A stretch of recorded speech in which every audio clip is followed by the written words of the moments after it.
Hello, I'm Tamara Copeland, President of the Washington Regional Association of Grantmakers, an organization that we affectionately call WRAG.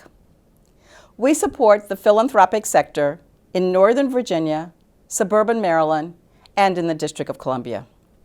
In 2016, we embarked upon a learning journey to explore the depth and breadth and impact of structural racism and implicit bias. We called it Putting Racism on the Table. 2 years later, we asked our members if this learning journey had made a difference. We were pleased when they reported that 36% are now doing their grant making using a racial equity lens, and an additional 34% is considering that strategy. And while we know that philanthropy can definitely be catalytic, we also know that philanthropy alone will not make this a racially equitable region. So we have partnered with Leadership Greater Washington to expand the table for racial equity. We are joining with nonprofit leaders and with business leaders to again look at issues around structural racism and implicit bias. We are delighted that you are a part of this learning journey. Building a regional, multi-ethnic movement for racial equity will be explored by Dr. Manuel Pastor. Good to be with you this morning. I want to thank Tamara for inviting me back. What I'm going to do today is try to linger a little bit on what does it mean to actually build a movement for change, and what does it mean to lift up racial equity in ways that think about the past, the legacies and structures that have brought us to the racial disparities that we face today.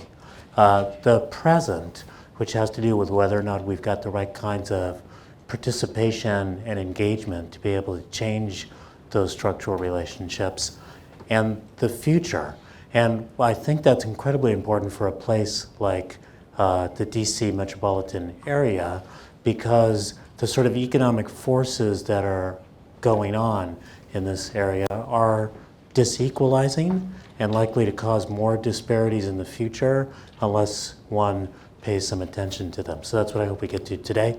The conversations about race that are coming up in the United States have a lot to do with the fact of the demographic change that's going on in the United States and the way in which that's creating a sense of what we in Spanish call inquietud, disquieting feeling, uneasiness about the demography and how it's changing. So, for example, this is the United States, and we'll dive in a little bit on the DC metropolitan area and then on DC itself. But if you look at the United States, the US is slated now to become majority people of color by around 2043, 2044. And there's a couple of interesting things about that are important to pay attention to. When you think about that change, it's clear that some of the fear of that change is part of what has been driving our politics over the last couple of years. And I'll say more about that. In many ways, the United States just had its Prop 187 moment. That is, we in California in the early 1990s, when we were going through tremendous demographic change, passed Proposition 187, which sought to strip away services from undocumented immigrants, including educational services for children. What people often forget about California in the early 1990s was not only did we have a lot of anxiety about the immigrant shock that was occurring, but actually half of the country's job losses occurred in the 1990s, early 1990s, occurred in California. And what people often forget as well is that Rush Limbaugh began his talk radio career in California in the late 1980s. So we had this kind of perfect stew or storm of demographic anxiety, economic uncertainty, and profiteering from political polarization, which is currently racking the nation.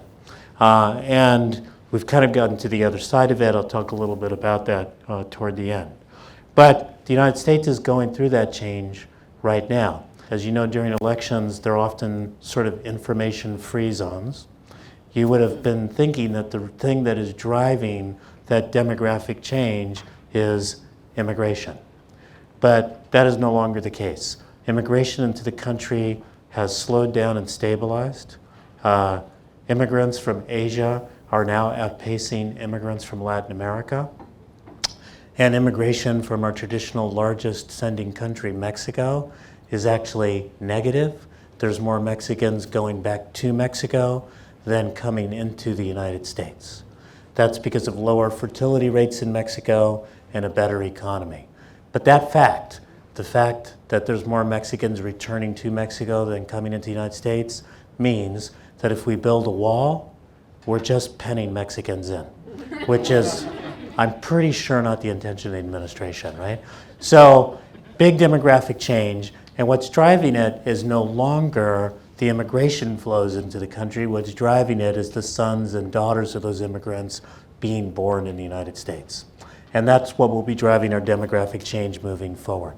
Now, that's actually a little bit more exacerbated in the DC metropolitan area.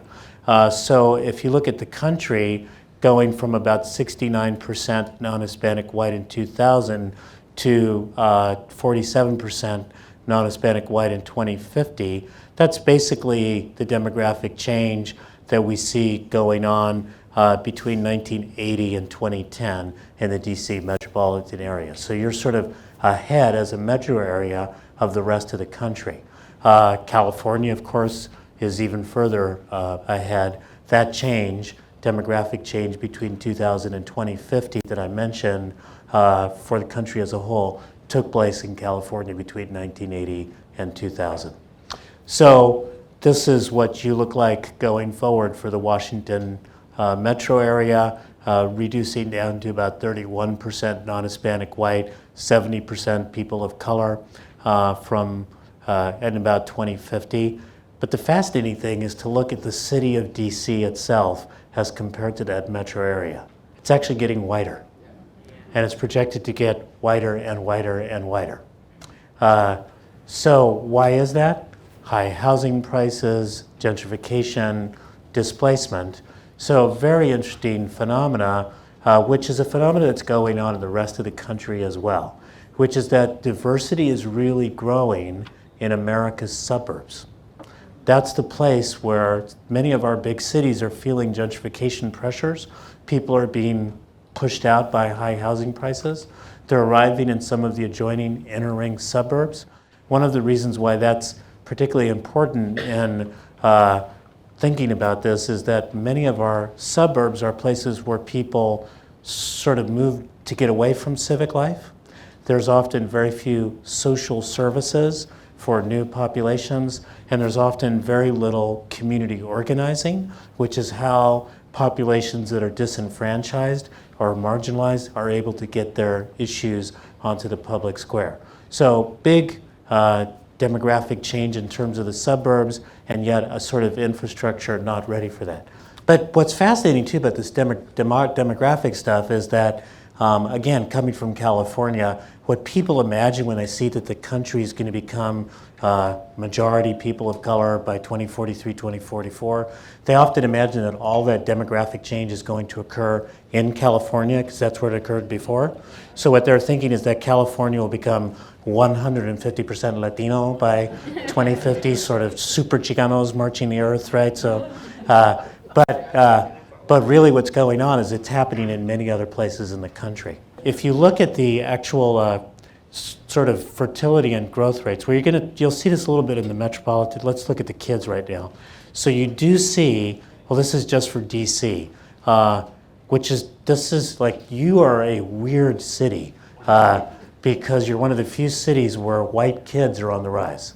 And that's because of this huge influx of young professionals, some raising families in DC. The number of young, and this is just the city of DC, the number of young African Americans is on the decline. This is different than, say, a city like San Francisco, where the number of white children is also on the rise, but so is the number of small dogs, which is a really big phenomenon in San Francisco. But to get back to your question, if you were to ask what is the sort of average American growth rate, that's the black growth rate in terms of its population and fertility. Whites are declining, their fertility rates are lower than the sort of average, and the fertility rates for Latinos and Asians are higher.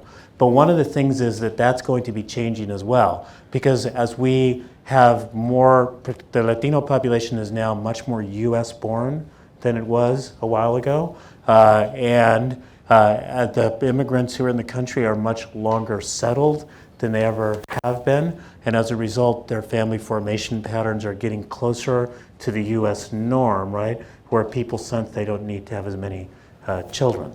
So these things will slow down. Percent foreign born for the DC metropolitan area. One thing that's kind of fascinating here, for the city of DC itself, the percent foreign born tracks the United States. But for the metropolitan area, Virginia, Maryland, et cetera, the share of foreign born has gone way up and is definitely in excess of the United States, with about 22%, probably now about 23% of the population in the metropolitan area having been foreign born. So these are sort of big demographic changes for any kind of region. There are big demographic changes, particularly because of the phenomena of the changing suburbs and the way in which the city, which had been a black city, is becoming less black over time. Big changes. So it's what I think is perhaps more of a result of the current policies is the tremendous anxiety in immigrant communities. And that anxiety is an anxiety about enforcement, about attitude, and one thing people forget about is the tremendous number of mixed status families. So for example, in the United States, we have 11 million or so undocumented immigrants. And when people hear that, what they tend to think is some individual living on their own being undocumented.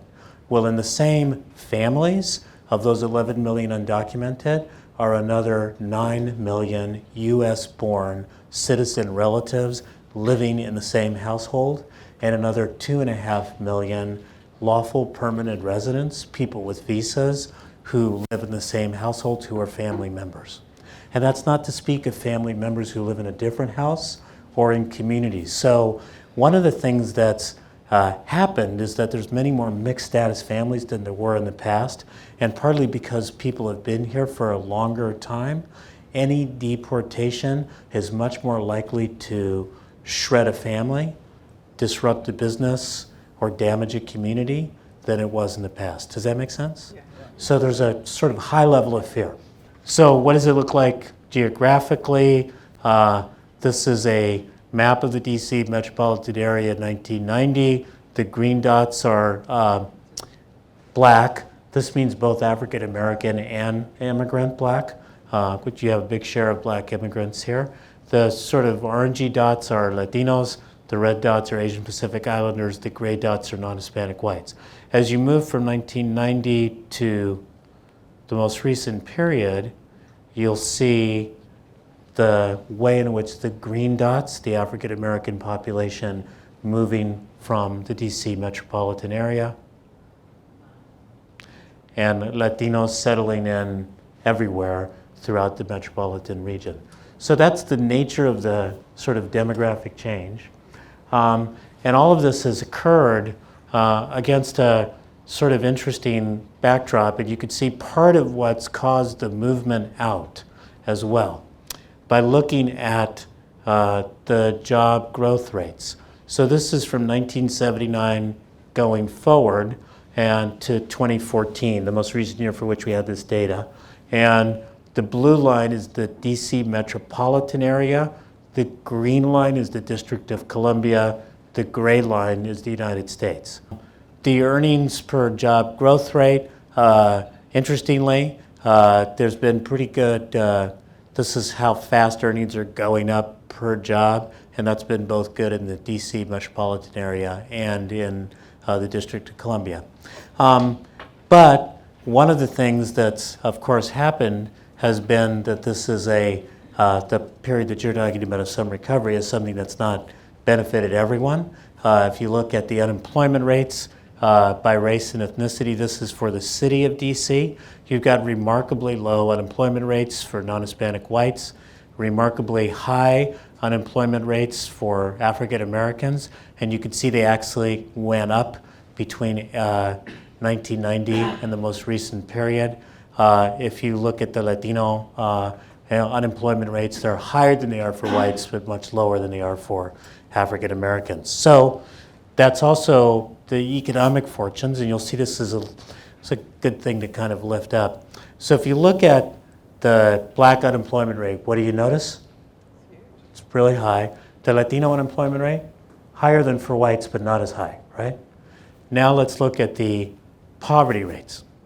If you look at the poverty rates, and this is for families living below 150% of the poverty level, because that's a better marker of poverty in high-cost metropolitan areas, you'll see that the poverty rates for African Americans and Latinos in the most recent period are very close to being the same. This is incredibly important, and it's something I want to lift up for sort of talking about equity. If you want to do something about African American economic fortunes, often broadly in the United States, but certainly in this area, you have to be talking about unemployment and dealing with unemployment.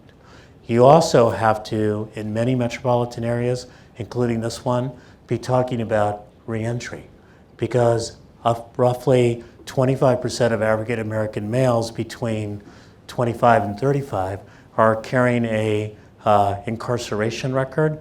I tend not to call it a criminal justice record since there's so little justice in the system.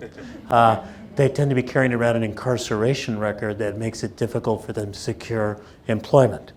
If you're talking about Latino poverty, it's generally not unemployment. People actually have jobs, but they have jobs that pay very low wages.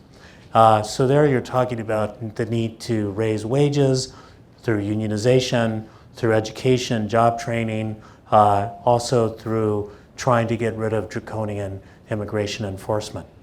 Now, one of the reasons why I lift this up is the following. If you want to, and I know you want to, work together on racial equity, one of the things we need to realize about equity, one thing you already know about equity is that equity is not treating everybody the same. Because if it's about giving people the tools that they need to succeed, right? So if giving everybody the exact same platform to jump off from is not correct when people are living in neighborhoods where there's tremendous environmental degradation, where it's hard to find a job, where the schools don't function, et cetera. Equity means giving people what they need to be able to succeed. Does that make sense? It's very familiar. But the other way in which equity is not the same thing as equality is you've got to be able to talk about the different problems that people face in an honest way. That is to say that both African Americans and Latinos need economic equity going forward doesn't mean that the strategies for each group are going to be exactly the same. And unless we become comfortable talking about those differences and using them to derive the strategies that would make sense, then we are kind of not really getting at what we need to do. So getting comfortable with that conversation is important. How does it look going forward for the metropolitan area? Got some challenges because if you look in particular at the educational attainment in the Washington metropolitan area for adults between the ages of 25 and 64, a remarkable 66% of whites in the metro area have a BA or higher, similar for Asian Pacific Islanders. For African Americans, that rate is only 34%. For Latinos, it's actually much higher than it is in the rest of the country, 25%, but 34% have less than a high school degree. So those educational inequalities mean that in the race to be able to get the best possible jobs, those who have the most education are going to be able to do that. Those who have the least will be finding themselves competing for the jobs that aren't as good. And this is another really interesting data point. And the way to think about this before you look at this is how are you doing with your homegrown population? So the question being asked here is if you were born in Maryland or Virginia or DC, compared, and that's your US born and you were born in states, you're homegrown, versus you're born in the United States but you come from another state, versus you're foreign born and you live in this area. Here's what's interesting. If you look at the bachelor's degree or higher for those who are homegrown, it's lower than it is for those who come from out of state to come and work in the metropolitan area, and also lower than it is for the foreign born. So what that means is, and it's a phenomenon in a lot of locations, is that the people who are born here are not necessarily getting the good jobs that are being developed here. Given those challenges that DC faces, and they're not distinct from challenges that other metropolitan areas face, and they're not distinct from challenges the United States faces, how do we change course in a way that deals with the level of racial inequality and sort of helps to create a brighter future? And I'm going to talk for the next batch of time about 3 things that I think are absolutely crucial. And I hope that these are the things that you really take away, sort of the more general lessons. The first is to understand that we need to start stressing that equity and inclusion are not just sort of feel-good liberal values, that they're actually essential to generating sustainable economic growth over time. I'll talk a little bit about that. However, how do we actually create that understanding and make this happen? And the second point I'm going to try to make in this section is that regions are a very important way, or scale at which to do that. Because they're the place where people tend to meet face to face, race to race, place to place. That is often at a national level. I mean, you could see this in the tax bill that just passed, where states like mine were just gleefully screwed over by getting rid of the deductibility for state and local taxes. It's pretty easy to do if you're in Alabama to go, well, that doesn't affect me at all. But it's a little bit more difficult to do things like that when you're actually in the same region. And building up from that scale can be really important. The third thing is I want to talk a little bit about social movements and their role in moving the needle on social change. So first things first. Most of us, how many of you took economics? How many of you enjoyed it? Oh, that's good. That's great, good. I'm an economist by training. Now, I'm going to remind you of one of the first things you learned in an economics course. So one of the first things you learned in an economics course after learning about supply and demand is that if you raise the minimum wage, what happens? You lose jobs, right? And there's like virtually no evidence for that, right? So we teach it, but there's virtually no evidence for that. There's a book called Myth and Measurement, which pointed out that when you raise the wage, there's more consumer demand, workers are less alienated, employers get more selective about who they choose, et cetera, et cetera. There's almost no evidence. Every time we've raised the minimum wage, there's virtually no reduction in employment.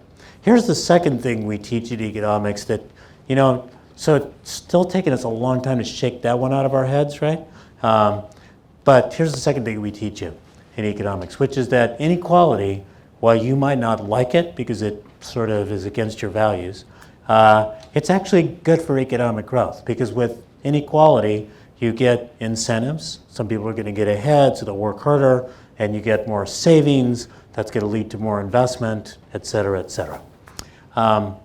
Here's the thing. That is true at an extreme. That is, if you eliminated all inequality, like in the Soviet Union in the late 80s, you wouldn't get a whole lot of economic growth. But if you get too unequal, then you create problems in the economy as well. Problems of inadequate demand, problems of workers being alienated, problems of communities not being able to agree on what their economic strategy should be. And it's arguable that in some sense, the United States has gotten on the wrong side of the inequality growth trade-off over time. Now, I always like to tell people, you might be looking at me and saying, I'm not sure I believe him. He must be some leftist professor from Southern California. Probably came up with these ideas in his hot tub, sort of relaxing and going, equity must be good for growth. So don't believe me, believe that well-known left-leaning institution, the Cleveland Federal Reserve, which did a study of metropolitan regions much the size of Cleveland, asked what predicts economic growth over time, and found that things that you would think matter do, educational institutions, diversified industrial structures, etc. But much to their surprise, income inequality had a dampening effect on economic growth. Racial segregation had a dampening effect on economic growth. This study was then followed a year or two later by another study from a well-known Marxist organization, the International Monetary Fund, which looked at what predicted the ability of countries to sustain growth over time. And what they found out was that the single biggest impediment to being able to sustain growth over time was the initial level of income inequality. Their argument being that that caused a lot of political conflict, made it difficult to stabilize, protect private property rights, etc. So in a book we released just a couple of years ago, it's a very good book. You can buy it, but actually you can download this book for free, which is interesting. Anyway, in this book, Equity, Growth, and Community, we actually took the International Monetary Fund's model and we replicated it for the 200 metropolitan regions in the United States between 1980 and 2010, looking at employment growth and the ability to sustain employment growth over time. Education matters, of course. Actually, the thing that was the most important, interestingly, was the community college level of education, because that's what sort of fills the middle of the labor market in terms of advanced manufacturing, skilled employment, et cetera. But the three factors that we stress in this book, the initial level of income inequality, the degree of racial segregation, and then third, a measure that we called metropolitan fragmentation, which is how many different governments you have per person in a metropolitan area, which makes it difficult to cooperate. Does that sound like the DC metropolitan area? So it's a huge issue here. So all of those things actually slow the ability to sustain growth over time. And one thing I really want you to take away, because I'm about to move into the second point, is that you should be walking proudly into meetings talking about why equity and inclusion are not simply things that we do out of goodwill, but they're things that we do out of trying to preserve our prosperity going forward. Because when you have any region with a high level of inequality, you're going to get problems, but you're also, when you start thinking about who the next generation of workers are, if we wind up reproducing these inequalities over time, given the changing demography, we're going to have problems having a more sustainable economy. Here's why that's actually critical. How many of you have children? Okay, for those of you who have children, how many would like your children to do better than you? Okay, how many of you are sort of mean and want your children to do less well so that they could learn a lesson in life? Okay, all of us want our children to do well. Here's the interesting, dirty secret. You want your children not to do just better than you, but you want them to do 60% better than you. And here's the reason why. The dependency ratio, the share of folks above the age of 65 who are retired, who are going to be relying on Social Security payments from people of the age sort of 25 to 65, that ratio of the older folks to the working folks is going to go up by about 60% over the next 35 to 40 years in the United States. 60 or 1? 60. Oh my God. 60%. So, because we're going to be living longer than we ever did before. It should, because we're living longer than we ever did before, because our population, the growth rate in the kids that we were talking about, that's slowing, and because it's projected that we're going to have less immigrants filling in the middle. One of the things people haven't realized is that immigrants fill in the middle of the labor market without us having to ever paid for their education. It's a really good investment. Plus, undocumented immigrants put in somewhere between $6 and $7 billion a year into Social Security that they'll never be able to collect, right? Which is amounted to about $70 to $80 billion currently that's in the Social Security Trust Fund. That's the result of undocumented labor. So as all of that slows down, you want this next generation, not just your kids, but everyone's kids, to do much better. What we also do in this book, and this gets to the second point, is to say we did something kind of unusual for economists. I was trained as an economist. We economists, we like to sit in our offices and play with our computers, and we don't really want to talk to people. We prefer to model them and how they might behave. So what we did instead was to go out and talk to human beings. So we actually, for this book, did sort of 11 case studies where we looked at the question of which regions were doing better at putting together equity and growth. And what we thought, this is the second in a series of books like this, is that we would discover a number of key structural factors. And we discovered something that was not seemingly structural at all. Those structures can put it in place. And that was the regions that were doing better at putting together equity and growth had what we called diverse and dynamic epistemic communities. That's a lot of syllables. We used them because it was an academic book. You need a lot of syllables. But epistemic community is pretty easy. It's what you know and who you know it with, and whether or not the group you know it with is diverse and able to adjust to change. So regions that create knowledge communities create a possibility for growing together. And a couple things about that that are key. These knowledge communities, which bring people together, and they range from leadership programs to regular convenings to a variety of institutions, tend to do a couple of things. One is they tend to bring together data so that people can at least agree on what the problems are, even if they're having some conflicts about what the solutions are. So data and indicator projects are absolutely key. When you look at a place like San Antonio, Texas, which I'll talk about, they've got a set of indicator projects that have helped them ground themselves in what they need to do. Seattle has King County, a racial equity indicator project that's pretty model for the country as a whole. These indicator projects are absolutely crucial for creating a space for conversation in which people are on the same fact page. You'll note, particularly in DC, at the federal level, how little gets done because people aren't even on the same fact page. So getting on the same fact page. Part of that, we've done one. How many of you are familiar with the National Equity Atlas? The National Equity Atlas is something we put together with PolicyLink, and it is for the 150 top metropolitan regions, the 100 largest cities, all 50 states plus DC in the US. It's data on equity. So on the changing demography, on education levels, on what share of workers make $15 an hour, on the environmental conditions facing folks, et cetera.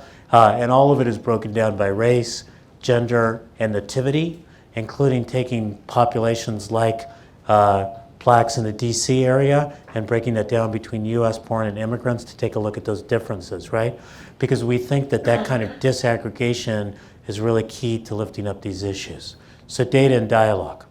But the other thing that's really critical about this is the ability for people to come together and talk, again, at a regional level. In our book, we profile a number of different places, but the two that I think are the most interesting, one is Salt Lake City. which so a couple things about Salt Lake that I think are really fascinating. So first, Salt Lake metropolitan area is slated to become majority people of color before the country becomes majority people of color. I know, I see some, like you in particular, Janice, you're like, I know what you're thinking. Utah, that's Salt Lake, that's not just white, that's like shiny white, right? That's like Book of Mormon white, right? So, and it is true that in 1970, it was 95% white. But it's had a huge influx of immigrants from Latin America and from Africa, and it's actually caused tremendous change in the metropolitan area. And it's one that you would think would have been reacted to by complete demographic anxiety. Instead, Utah is a place that's become famous for something called the Utah Compact, which is an agreement amongst business leaders, civic leaders, immigrant rights leaders, faith leaders, to talk about immigration in a more civil way, to think about family unity as the central principle guiding immigration policy. And you may not think this, but Utah had driver's licenses for undocumented residents 11 years before California. And it had tuition, in-state tuition for undocumented students only 1 year after California. So around that issue, at least, a conversation has been started. But the really key example I want to lift up, because I think it's crucial to all of you, is San Antonio, Texas. By the way, is this interesting so far? Okay, and I'm about to come to a stirring and emotional conclusion. San Antonio is really an interesting place. By Southern standards, of which Texas is a part, it's done relatively well on both growth and equity. So it's actually seen some of its gaps close over time. It's generated some economic growth. And if you go to San Antonio now and you talk to business leaders, civic leaders, everybody talks about collaboration. And they're so proud of their collaboration that they bill it, and by billing it under the Obama administration, they were able to get a promise zone and a promise neighborhood and a sustainable communities initiative, and talking about the collaboration. And it's symbolized by the fact that in 2012, the voters in San Antonio passed a sales tax on themselves to fund universal pre-K with the initial ramp of that for disadvantaged kids. So that's pretty unusual for voters, particularly in Texas, to do that. But perhaps what's more unusual is that it was supported not just by community groups, but by the San Antonio Chamber of Commerce, who said that it was a workforce development issue for 20 years from now. So, fascinating level of collaboration. But if you'd gone to San Antonio 40 years ago, they were at each other's throats. And the reason why was that the west side of town, mostly Latino, was basically locked out of political voice because they had at-large elections rather than district elections, as was the east side, largely African American. The business community was trying to bill San Antonio as a low-wage capital to do low-wage work, something that the community dramatically objected to. There were tremendous protests against the Chamber of Commerce, etc. There was a lot of conflict. Interestingly, out of that conflict, relationships got built. They're in a much better place today. But one of the reasons why that's key is that if you think that bringing up these issues of racial equity in the economy are going to occur without some conflict, then you're wrong. And the way I think about this is that when people talk about collaboration, what they usually imagine is getting together with your friends and working together on something. That isn't collaborating, that's getting together with your friends. Collaboration is principled conflict. It's about getting together with people with whom you have some conflicts, but with whom you share some goals and you have some principles about how you will conflict. that you will conflict with integrity, with honesty, with a willingness to come back together on another day and on another issue. One story that illustrates that for me, I was part in Los Angeles of the early efforts to get a living wage, which was a precursor to minimum wage legislation. And I remember going in to testify to the LA City Council, and as I walked in, one of the people who was going to testify on the other side was a guy who was head of the LA Economic Development Corporation. And I knew him, he's a nice guy. And everybody on my side was really concerned because I went over and sat right next to him and said, "Hi, how are you?" We shook hands, talked about our families, how are we doing? Because I knew that we were going to fight on this issue. And we won, so I feel really good about that. But we were going to fight on this issue, but the next week I was going to work with this person on how you do industrial job development in South Los Angeles. So how did I conflict, but with principles? I'm, by the way, proud to say that the new Los Angeles Economic Development Corporation, it's the same one, but the newest iteration, we're working actively with them on making equity the driving force for economic recovery in Southern California. But that's because of staying, and when we raised the minimum wage in the county of Los Angeles, the LAEDC did a study for business that basically said, they're right, it probably won't cost any jobs. Here's some problems that will happen that you need to deal with: small business adjustment, some selectivity problems that happen when you raise the minimum wage because employers might not take a chance on someone, say, coming from the prison system. So how do you deal with that? But big change. So what does this mean, I think, going forward? So first, I think in terms of thinking about equity, it's important to realize this time dimension, that equity is about dealing with the past legacies that have been baked into the system. It's about creating authentic partnerships through the process, but it's also about the future.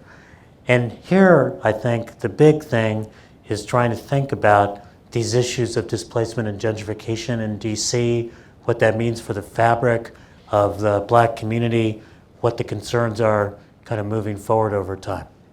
Three things, I think, are perhaps takeaways. The first thing is, whatever you do, I think centering racial and economic equity in our narratives, policies, and practices is key. We often think that what we're going to do is to talk about economic growth, it'll bring everybody along, that'll be the way that we do it.